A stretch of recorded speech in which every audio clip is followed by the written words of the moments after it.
Apex strength principle number 6 is respect the eccentric phase. Now, Molly, when I say that phrase, when I say that term, respect the eccentric phase, what does that mean to you? What do you think about? What is the best way to convey that to the audience at home? If we use the Bulgarian split squat as an example, we are typically trying to bias our glutes in this exercise. And a lot of times people just think about the way up, which is the hard part of the movement. But if we're not intentional about how we load ourselves on the way down, the eccentric portion of the movement, then we're not going to get as much out of ourselves on the way up. Well fucking said. Every rep of every set is a complete movement that includes an eccentric phase, a stretching of the muscles in which we're trying to target to set ourselves up for the concentric phase. And as Molly rightly said, most people focus too much, if solely, on the hard part, which I get.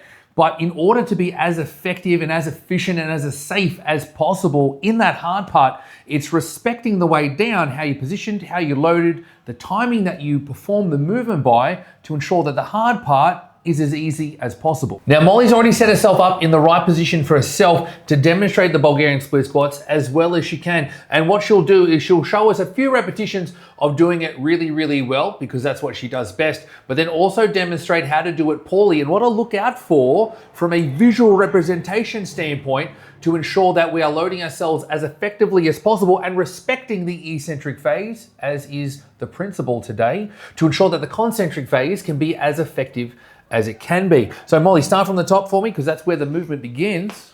So start by doing it correctly, please. Okay. So Molly's going to start by dropping that back knee, sending her hip back, stretching the glute on the way down, and then slowly driving up out of the bottom. Let's just do a handful of these reps, all right?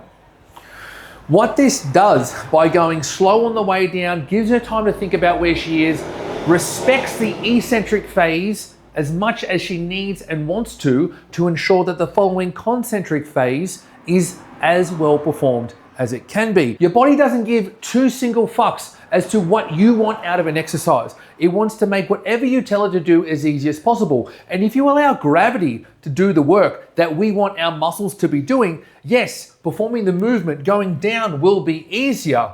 But we're not here to make things easy. We're here to work hard. We're here to grow muscle. We're here to build strength. So jump back up for me, please, Mole, and perform it poorly. So you've seen good repetitions. Let's see some shitty ones.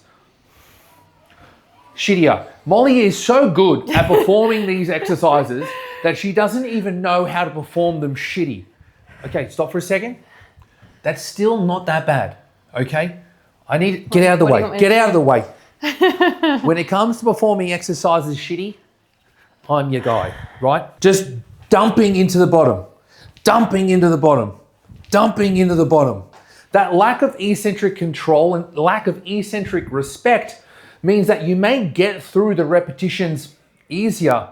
But as I said, we're not here to make things easy. We're here for a particular adaptation, getting stronger, building muscle, and you sure as shit won't be doing that if you're not respecting the eccentric phase. So Molly, what are some key takeaways and some actionable steps that people at home can do and think about, because principles are thought-based, to ensure that they're getting the most out of their exercises, whether it be a Bulgarian split squat or anything in respect to respecting the eccentric phase? First and foremost, it would be to slow down the eccentric portion of the movement. Yes. That is the most valuable piece of advice that I can give you. And with slowing it down, reduce the weight so you can actually focus on being in the right position and using the eccentric portion of the movement to set yourself up for success on the way back up. If you enjoyed today's video, make sure to like, subscribe, and comment below and let us know what you'd like to see us dive into next time. And don't forget to check out the caption below and use the link to my ultimate squat guide. It's a completely free 28-page digital guide where I will hold your hand to build the strength,